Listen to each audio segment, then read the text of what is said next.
Welcome back. Now we will discuss about the wave equation. Wave equation is one of the important concepts which we see in electromagnetic fields. In the last class we have seen that the Maxwell's equations, these are helpful for us in determining the electric fields and magnetic fields, and we have also seen that these are interdependent. A magnetic field is developed by an electric field, an electric field is developed by a magnetic field. And the concept is that these are so much related and they form electromagnetic waves. Normally, mechanical waves they do require a medium to propagate, but electromagnetic waves they don't require any medium for propagation. They will just propagate in any medium, just like in the form of a wave, which means that they will be moving with a velocity. So that means that magnitude will be varying with respect to time. This is what our mind will be thinking.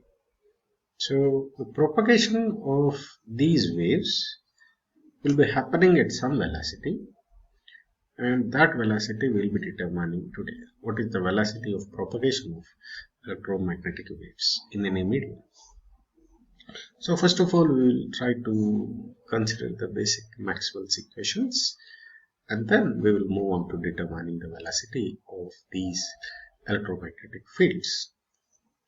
Now, let us consider the field vectors E and H.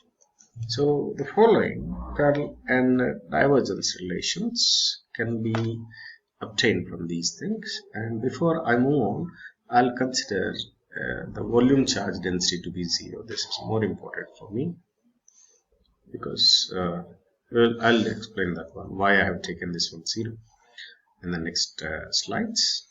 So first of all, I'm considering E and H only.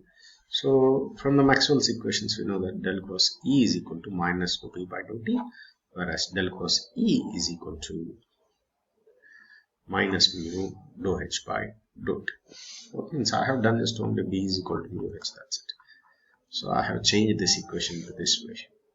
So electric field intensity in terms of magnetic field intensity.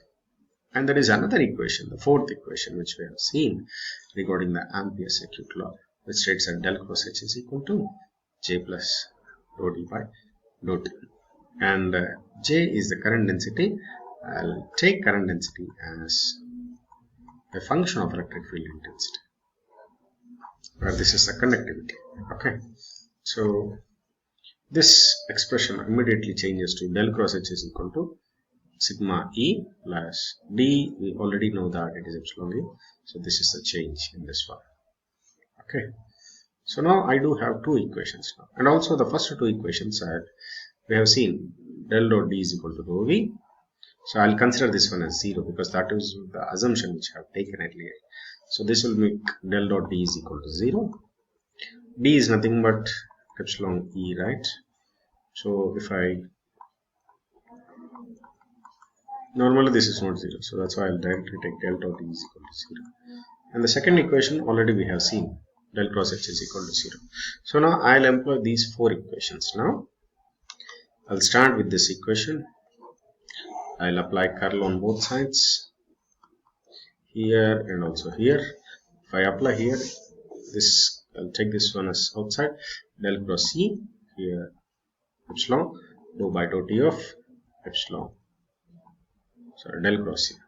We have seen del cross C is already equal to minus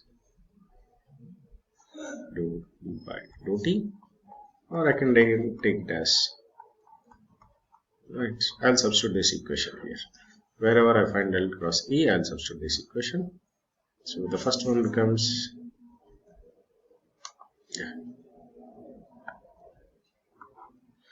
these are my equations. So if I substitute here, this is my expression. So I am just simplifying this expression. So now this is a vector identity, right? So what is a vector identity of curl of a vector? This is gradient of divergence minus Laplacian vector. So normally this expression we have seen del cross H, del divergence of H is 0 and also del p is equal to 0 subjected to, right? So if I substitute this one, my expression will be equal to only this Laplacian vector. So this expression now will be in this format. Now if I equate this one, if I remove minus sign here and bring everything to one side, this is my expression, right? So in this expression we can start with the electric field vector also. Similarly, we will get the same expression. There will be not much change in these expressions. Okay. Now, these above two equations are normally called as wave equations, and particularly in a lossless media where this is equal to 0, then velocity of the wave in that medium is generally given by v is equal to 1 by square root of mu into sigma. Yeah. If this is equal to 0, conductivity is 0, which means if it is lossless dielectric means there is no conduction happening there, which means that conductivity will become 0. In that case, the equation will become, so this 1 by this one is nothing but, generally this is omega square, right? So 1 by omega square, right? So 1 by omega square is equal to 1 by velocity square is equal to mu epsilon. So what is mu? 1 by square root of mu. This is my velocity of wave in any medium. Okay, where mu is nothing but mu naught into qr, epsilon is nothing but epsilon naught into epsilon r. So this is the velocity of electromagnetic waves in any medium. If it is a free space, then mu r is equal to epsilon r is equal to 1, and velocity will become 1 by square root of mu naught epsilon, which is actually equal to 3 to the 10 to the power of 8 meters per second.